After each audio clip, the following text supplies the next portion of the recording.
Brain dead କ'ଣ? ଏମିତି ହେଲେ ରୋଗୀର ବଞ୍ଚିବା ଆଶା କେତେ ପ୍ରତିଶତ? ଗତ କିଛି ସପ୍ତାହ ମଧ୍ୟରେ ଆମେ ସମସ୍ତେ ସମ୍ବାଦ ମାଧ୍ୟମରେ ଏହି ରୋଗ ବିଷୟରେ ବହୁତ ଶୁଣିଛନ୍ତି। ତେବେ ଆପଣ ଜାଣିଛନ୍ତି କି ବ୍ରେନ୍ ଡେଡ୍ ରୋଗ ହେଲେ କ'ଣ ହୁଏ? ତେବେ ଆସନ୍ତୁ ଜାଣିବା ଏହା ବିଷୟରେ ସମ୍ପୂର୍ଣ୍ଣ କଥା। ବ୍ରେନ୍ ଡେଡ୍ ଅବସ୍ଥା କ'ଣ? ଏହା ମୃତ୍ୟୁର ସୂଚନା ଦିଏ କି? ଆମ ସମସ୍ତଙ୍କ ମନରେ ନିଶ୍ଚିତ ଭାବରେ ଏପରି ଅନେକ ପ୍ରଶ୍ନ ରହିଛି। ଏହି ଆର୍ଟିକିଲରେ ଆମେ ଆସନ୍ତୁ ଜାଣିବା। ଡାକ୍ତରମାନେ କୁହନ୍ତି ବ୍ରେନ୍ ଡେଡ୍ ମେଡିକାଲ ଭାଷାରେ ଉତ୍ତର ପରିଭାଷା ଭାବରେ ଜଣାଶୁଣା। ଯାହାର ବ୍ରେନ୍ ଡେଡ୍ ଘୋଷଣା କରିବା ଅର୍ଥ ହେଉଛି ଯେ ତାଙ୍କର ମସ୍ତିଷ୍କ ସବୁ ଉପାୟରେ କାର୍ଯ୍ୟ କରିବା ବନ୍ଦ ହୋଇଯାଇଛି। ଅର୍ଥାତ୍ ମସ୍ତିଷ୍କ ପ୍ରତ୍ୟେକ ଶରୀର ଏବଂ ମାନସିକ କାର୍ଯ୍ୟ ବନ୍ଦ କରାଇ ଦେଇଛି। ଶରୀରକୁ ସଂକେତ ପଠାଇବା ଠାରୁ ଆରମ୍ଭ କରି ବୁଝିବା କିମ୍ବା କରିବା କ୍ଷମତା ପର୍ଯ୍ୟନ୍ତ ଏହା ସବୁ ବନ୍ଦ କରିଦେଇଛି। ବ୍ରେନ୍ ଡେଡ୍ କାହିଁକି ଏବଂ କିପରି ହୁଏ? ଆସନ୍ତୁ ଏହି ବିଷୟରେ ଜାଣିବା।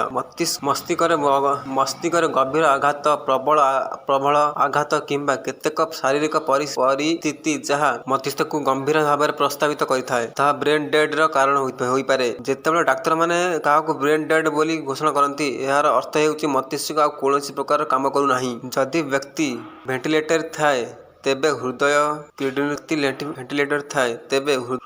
କିଡ୍ନି, ଯକୃତ ଇତ୍ୟାଦି ଅଙ୍ଗଗୁଡ଼ିକ କୃତ୍ରିମ ଶ୍ୱାସକ୍ରିୟା ନେଇ ଜୀବନ୍ତ ରଖାଯାଇ ପାରିବ। ଅବଶ୍ୟ ଏହି ଅଙ୍ଗଗୁଡ଼ିକ କେବଳ ବଞ୍ଚିପାରିବେ ଯେପର୍ଯ୍ୟନ୍ତ ବ୍ୟକ୍ତି ଭେଣ୍ଟିଲେଟରରେ ଅଛନ୍ତି ଏବଂ କୃତ୍ରିମ ଭାବରେ ତାଙ୍କ ଶରୀରକୁ ଅମ୍ଳଜାନ ଯୋଗାଇ ଦିଆଯାଉଛି।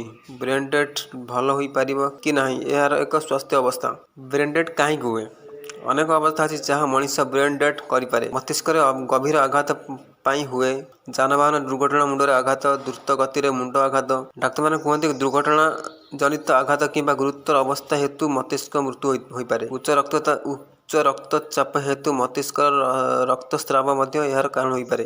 ବ୍ରେନ୍ ଡେଡ୍ର ଲକ୍ଷଣ। ଡାକ୍ତରମାନେ କହିଛନ୍ତି ଯେ ଜଣେ ବ୍ୟକ୍ତିଙ୍କ ବ୍ରେନ୍ ଡେଡ୍ କରିବା ପୂର୍ବରୁ ଏହା ଅନେକ ପ୍ରକାର ପରୀକ୍ଷା ଆଧାର ସହିତ ନିଶ୍ଚିତ କରାଯାଏ। କିନ୍ତୁ କିଛି ଅବସ୍ଥା ଏବଂ ଲକ୍ଷଣ ଅଛି ଯାହା ଦ୍ୱାରା ଅନୁମାନ କରାଯାଇପାରେ ଯେ ବ୍ୟକ୍ତି ଜଣକ ବ୍ରେନ୍ ଡେଡ୍ ହୋଇଯାଇଛି। ଡାକ୍ତରମାନେ କହିଛନ୍ତି ଯେ ବ୍ରେନ୍ ଡେଡ୍ ଅବସ୍ଥା ସ୍ଥାୟୀ ଏବଂ ଆରୋଗ୍ୟ ହୋଇପାରିବ ନାହିଁ। ଜଣେ ରୋଗୀଙ୍କୁ ବ୍ରେନ୍ ଡେଡ୍ ଘୋଷଣା କରିବା ପରେ ପରିବାର ସହିତ କଥା ହେବା ପରେ ଅଙ୍ଗଦାନର ନିଷ୍ପତ୍ତି ନିଆଯାଏ, ଯାହାଦ୍ୱାରା ଏହି ବ୍ୟକ୍ତିଙ୍କ ଜୀବନ୍ତ ଅଙ୍ଗ ଅନ୍ୟ କେହି ବ୍ୟବହାର କରିପାରିବେ। ଭେଣ୍ଟିଲେଟରରୁ ବାହାର କରିବା ପରେ ଶରୀର ଅମ୍ଳଜାନ ପାଇବା ବନ୍ଦ କରିବା ମାତ୍ରେ ଶରୀରର ଅନ୍ୟଗୁଡ଼ିକ ମଧ୍ୟ ନିଷ୍କ୍ରିୟ ହେବାକୁ ଲାଗେ ଏବଂ ଏହି ବ୍ୟକ୍ତି ଜଣକ ମୃତ୍ୟୁ ବୋଲି ଧରାଯାଏ।